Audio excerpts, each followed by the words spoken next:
Jésus était-il un simple révolutionnaire? Alors, je suis avec Jean-Sébastien Morin pour en discuter. Bonjour, Salut, Martin. salut, ça va bien? Ça fait plaisir d'être là. Oui, je suis content que tu sois là. Écoute, est-ce qu'il y a quelque chose dans le Vox Pop qui t'a frappé? Je sais que tu écoutes les Vox Pop à chaque fois, alors est-ce qu'il y a quelque chose qui t'a vraiment saisi, frappé? Bien, je pense qu'une des choses qui m'a frappé, c'est qu'il n'y a personne d'indifférent à Jésus. Et même une des dames qui dit « Ah, pour moi, Jésus, c'est pas vraiment important » ou « Tu sais, je crois pas vraiment à ça ». Même son non-verbal disait comme le contraire. Il y a quelque chose qui la dérangeait avec Jésus. Mais ça date pas d'hier ni d'aujourd'hui.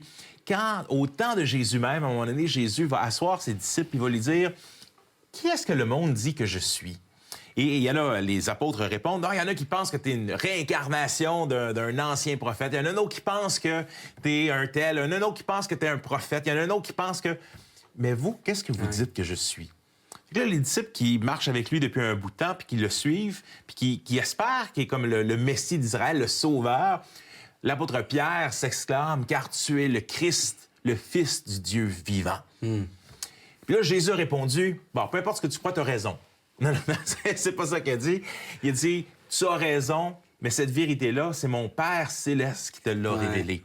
Fait que Jésus a comme souligné que non, il y a une bonne, c'est pas un ancien, une personne réincarnée, c'est pas un prophète qui est revenu, c'est pas un homme sage, c'est pas juste un prophète, c'est le Christ, le Messie, le Fils du Dieu vivant qui vient.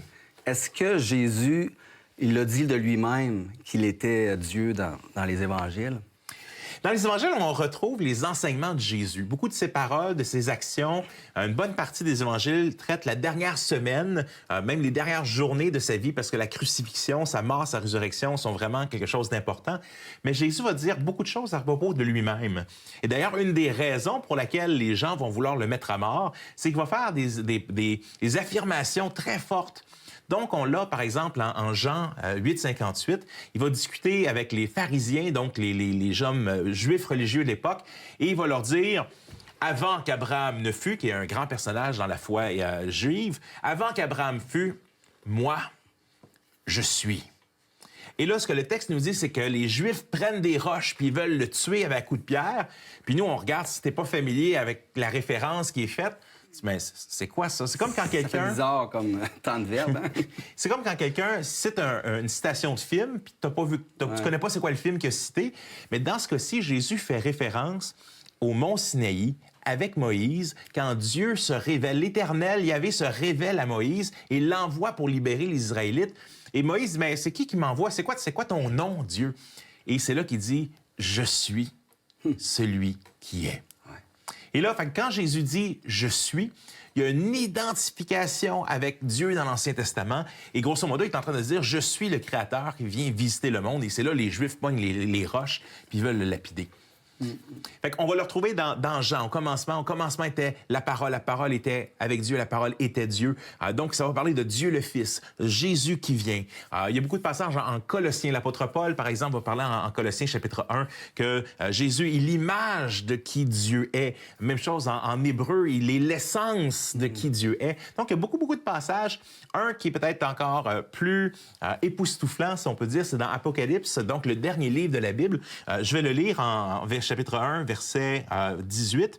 « C'est moi qui suis l'alpha et l'oméga, le vivant. Je suis mort, mais voici, je suis vivant pour toujours, et j'ai les clés de la mort et du séjour des morts. » Ici, l'alpha et l'oméga, c'était un des titres que Dieu s'était donné dans l'Ancien Testament, particulièrement dans le livre d'Ésaïe. Alors, quand il dit « je suis l'alpha et l'oméga, le premier et le dernier », et là, il va même à dire, mais je suis le Dieu qui est venu, je suis même mort. Et donc, il vient renverser la mort. Mais voici, je suis vivant au siècle des siècles. Et donc, l'incarnation, donc le fait qu'il est venu comme un homme, est lié avec le fait qu'il vient renverser la malédiction de la mort, nous offre la vie éternelle, mais qui il est Dieu. Et qu'est-ce qu'il nous demande? C'est qu'on le reconnaisse comme Dieu. Jésus, il affirme être Dieu. Le Nouveau Testament, il est rempli d'évidence qu'il est Dieu. Mais est-ce que les auteurs n'ont pas altéré, changé? Parce qu'on entend ça, hein? Des fois, les auteurs ont embelli l'histoire, ont changé avec le temps pour qu'on croie que Jésus, finalement, il est Dieu. Alors, qu'est-ce que tu as à dire à ce sujet-là? C'est quelque chose c'est une question assez fréquente. Je l'ai même des fois quand je vais me faire couper les cheveux. Quelqu'un va poser une question en disant on a entendu un évangile de Thomas, un autre évangile. Est-ce que c'est vrai? Comment est-ce qu'on sait qu'est-ce qui est vrai? Ou quand le Code da Vinci était sorti, donc il y avait beaucoup de ces idées que mais c'est Constantin, 300 ans plus tard, qui a décidé quel livre devait être dans le Nouveau Testament. La divinité de Jésus, c'est quelque chose de très tard, beaucoup plus tard, que les chrétiens ont inventé. Mais en fait, quand on regarde l'évidence manuscrite, c'est quoi? C'est que le Nouveau Testament a été écrit sur divers médiums, comme par exemple le parchemin, le papyrus. Et le papyrus, par exemple, c'est quelque chose qui se désagrège quand même rapidement. C'est pas quelque chose qui a une durée de vie de 500 ans. Alors, on a des copies.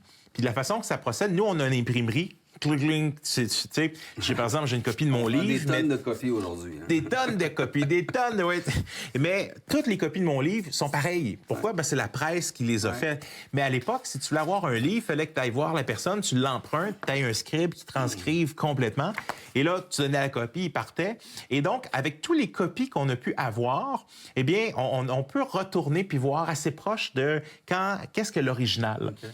Et donc, le Nouveau Testament est assez exceptionnel comparativement à tous les autres documents de l'Antiquité, que l'on parle de la guerre des Gaules, que l'on parle finalement des écrits, par exemple, de Platon, que l'on parle de Homère. La comparaison, il n'y a pas de comparaison, tellement le Nouveau Testament, on a des évidences plus proches de l'écriture, du temps de rédaction du Nouveau Testament. Et les épîtres, par exemple, de Paul, qui sont considérés souvent comme les plus tôt, même des fois jusqu'à 49, Jésus serait mort aux alentours de 30 après Jésus-Christ.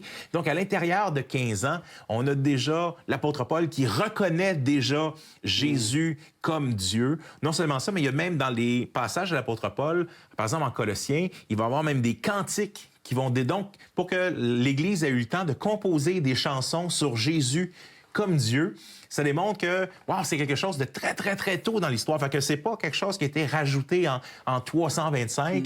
La divinité de Jésus, c'est quelque chose qui est dès le début du Nouveau Testament.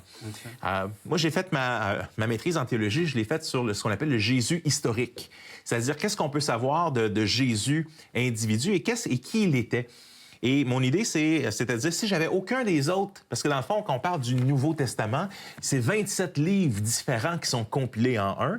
Mais si on avait juste le livre des Actes des Apôtres, c'est-à-dire, c'est la première proclamation des apôtres dans l'histoire de l'Église, qu'est-ce qu'on saurait de Jésus si on n'avait rien d'autre? Et ce qui est intéressant, c'est que la première prédication de l'histoire de l'Église, c'est l'apôtre Pierre qui va le faire, et il va le terminer, grosso modo, à dire « Quiconque invoquera le nom du Seigneur sera sauvé ». Et donc, ce qui est intéressant, c'est que Seigneur ici, c'est Kurios, qui veut dire donc Seigneur, Maître, et ça cite l'Ancien Testament. C'est dans le livre de Joël. Et quand tu vas voir dans le livre de Joël, qu'est-ce que c'est écrit? C'est quiconque invoquera le nom de Yahweh, quiconque invoquera le nom de Je suis, sera sauvé. Et dans Actes 4.12, il n'y a aucun autre nom sous le ciel et sur la terre qui a été donné pour le salut des humains que celui de Jésus.